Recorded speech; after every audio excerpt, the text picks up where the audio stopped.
जय माता दी दोस्तों। माँ दुर्गा कृपा चरण में आप सभी भक्तों का स्वागत है। दोस्तों, आज की वीडियो में जानेंगे हम आषाढ़ गुप्त नवरात्रि जुलाई 2024 में कब शुरू होंगे और कब समाप्त होंगे। साथ ही में हम जानेंगे कलश स्थापना का शुभ मुहूर्त, दुर्गा अष्टमी कब रहेगी, नवमी तिथि कब रहेगी और पूजा की विधि जानेंगे। साथ में गुप्त नवरात्रि के 9 दिनों में क्या करना चाहिए और क्या नहीं।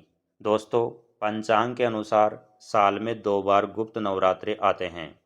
एक माघ माह के, दूसरे आषाढ़ माह के गुप्त नवरात्रे। इन नवरात्रों में दोस्तों गुप्त रूप से 10 महाविद्याओं की पूजा की जाती है। इन नवरात्रों में साधक सिद्धियों को प्राप्त करने के लिए माँ भगवती की गुप्त रूप से आराधना करते हैं। तो दोस्तों आइए जानते हैं जुलाई 2024 में आषाढ़ माह के गुप्त नवरात्रि कब शुरू होंगे और कब समाप्त होंगे। कलश की स्थापना का शुभ मुहूर्त, पूजा की विधि। वैदिक पंचांग के अनुसार प्रतिपदा तिथि प्रारंभ होगी 6 जुलाई को सुबह 4:26 से और यह प्रतिपदा तिथि समाप्त होगी अगले दिन 7 जुलाई को सुबह 4:26 पर। तो ऐसे में दोस्तों उदया तिथि के अनुसार 6 जुलाई शनिवार के दिन प्रतिपदा तिथि पर कलश की स्थापना की जाएगी। 6 जुलाई शनिवार के दिन घट स्थापना का शुभ मुहूर्त रहेगा। सुबह के समय 5:39 से शुरू होकर यह सुबह 10:14 तक रहेगा। इसकी अवधि रहेगी 4 घंटे 35 मिनट की।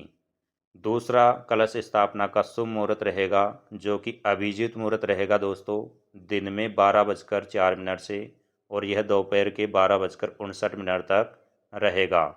इसकी अवधि रहेगी 55 मिनट की। आषाढ़ गुप्त नवरात्रि 6 जुलाई शनिवार से आरंभ होंगे और 15 जुलाई सोमवार के दिन समाप्त होंगे। 14 जुलाई को दुर्गा अष्टमी रहेगी और 15 जुलाई को नवमी तिथि रहेगी। दोस्तों अब जान लेते हैं पूजा की विधि। मान्यता के अनुसार दोस्तों गुप्त नवरात्रि में 10 महाविद्याओं की पूजा करने से साधक की सभी मनोकामनाएं पूर्ण हो जाती है। गुप्त नवरात्रि में माँ भगवती की पूजा के लिए साधक को सूर्य उदय से पूर्व उठना चाहिए। अपनी नित्य क्रिया से निवृत्त होकर स्नान आदि के बाद स्वच्छ वस्त्र पहनकर व्रत का संकल्प लेना चाहिए। शुभ मुहूर्त में एक साफ चौकी पर लाल वस्त्र बिछाकर माँ की प्रतिमा स्थापित करनी चाहिए और साथ में कलश की भी स्थापना करनी चाहिए। फिर माँ को लौंग, सिंदूर, लाल रंग के फूल, केसर, कपूर, पतासे आदि अर्पित करने चाहिए। साथ में माँ भगवती की धूप आरती करें। आषाढ़ गुप्त नवरात्रि में जब आप सुबह शाम आरती करें उसके बाद में 10 महाविद्याओं के मंत्रों का जप अवश्य करें।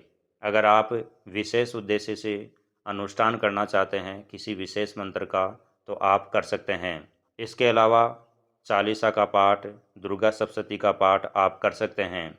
जैसे दोस्तों प्रकट नवरात्रि में जिस प्रकार से नव दुर्गा की पूजा होती है उसी प्रकार गुप्त नवरात्रि में 10 महाविद्याओं की पूजा की जाती है।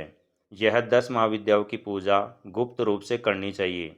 जब भी आप पूजा करें सुबह शाम पाठ करें तो आपकी जो भी पूजा है पाठ है वह गुप्त होना चाहिए।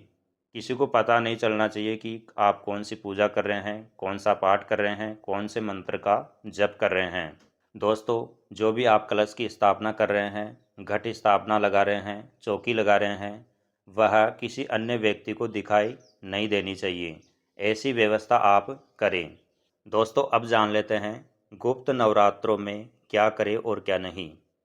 शास्त्रों के अनुसार दोस्तों गुप्त नवरात्रि के दौरान की गई पूजा और साधना को गोपनीय रखना चाहिए। यानी कि दोस्तों गुप्त रूप से ही साधना करनी चाहिए, गुप्त रूप से ही पूजा करनी चाहिए।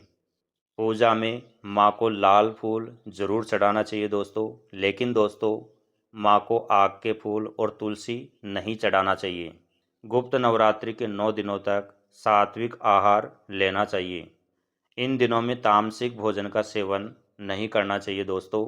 गुप्त नवरात्रों में माँ की साधना निश्चित समय पर करें, एक ही समय पर करें और एक ही स्थान पर करें। गुप्त नवरात्रों में दोस्तों माँ की साधना के लिए ऊन या नारंगी कलर के आसन का उपयोग आप कर सकते हैं। दोस्तों, गुप्त नवरात्रि के दौरान 9 दिनों तक दुर्गा सप्तशती का पाठ अगर आप करते हैं तो यह बहुत ही अधिक शुभ रहता है। दुर्गा सप्तशती का पाठ करते समय दोस्तों इसका स्पष्ट उच्चारण करें।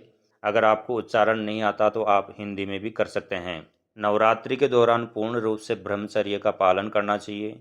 मन ही मन दिन भर माँ के मंत्रों का उच्चारण करना चाहिए और सात्विक और ब्रह्मचर्य का पालन करना चाहिए। गुप्त नवरात्रों में अपने बाल नहीं कटवाए, नाखून नहीं काटे, दाढ़ी नहीं बनाए। इन बातों का आप अवश्य ध्यान रखें। तो दोस्तों, अगर जानकारी अच्छी लगी तो इस वीडियो को एक लाइक करके सभी को शेयर कर देना। माँ दुर्गा कृपा चैनल पर अगर आप फर्स्ट बार विजिट कर रहे हैं, पहली बार हमारा वीडियो देख रहे हैं, तो आपसे हम रिक्वेस्ट करते हैं ऐसी जानकारी आपको इस चैनल पर मिलती रहेगी। इसलिए दोस्तों, माँ दुर्गा कृपा चैनल को आप सब्सक्राइब करके बेल आइकन की घंटी को ऑल पर सेलेक्ट कर लीजिए। दोस्तों, फिर मिलेंगे हम एक नई वीडियो में नई जानकारी के साथ। तब तक के लिए सभी को जय माता दी।